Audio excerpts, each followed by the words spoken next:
a feltörekvő veréb. Szárnyalt a veréb, persze csak úgy veréb módra, s nagyon irigyelte a sast.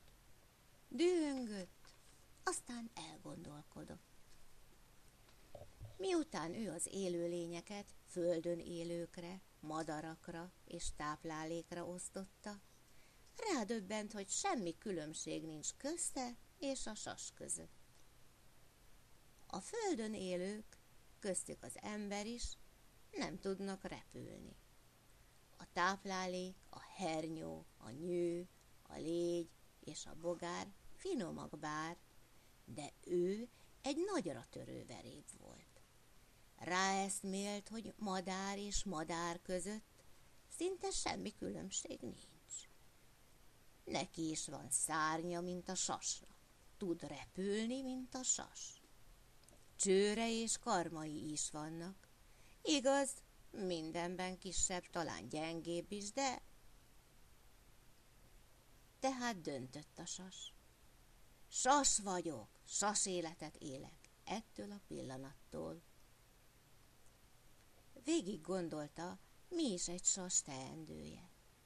Nem fogja lemásolni egy az egyben a sas ostoba szokását, hogy valami elérhetetlen magasságban lakjon. Ez felesleges. Először edzésnek egy egér elejtését célozta meg, majd alapos önkritikával felfogta, hogy ezzel saját magát kicsinyítené le.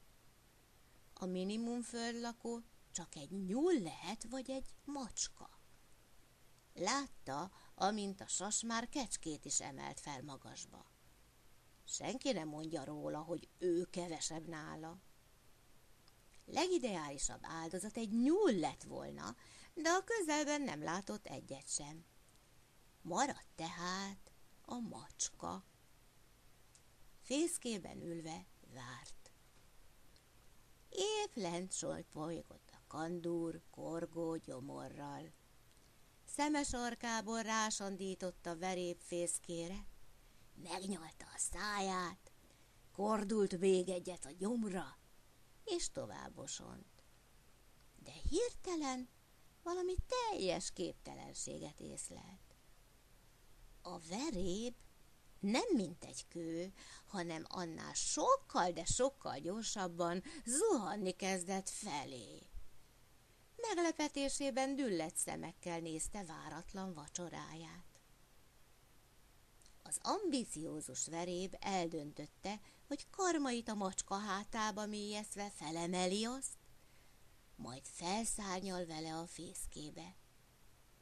Miután méretre sokkal kisebb a sasnál, hogy egy evésre nem tudja megenni, ha így nem is, de 3-4 adagra beosztva megfalatozza a macskát, aztán majd szépen rászokik egy egész macska, meg a nyúl evésére is. Mennyivel többre fogják értékelni őt, kitör saját korlátai közül. Lerántja a rákiosztott verébosztálságot, és feltör sasnak. Ám a veréb ezeket a gondolatokat már a macska szájában folytatta. Ne felejtsük, hogy igen konok akaratú, feltörő, a célért mindent megtevő típus volt. Rájött, hogy a fogak péppé őrölhetik, és azt is látta, hogy kifelé vezető út nincs. Gyors döntést hozott, mint a gyerekek a játszótéri csúszdán. Úgy segíti le magát a macska gyomrába, hogy sértetlenül jusson le. Neki olyan mindegy, hogy belülről vagy kívülről eszi meg ezt a macskát.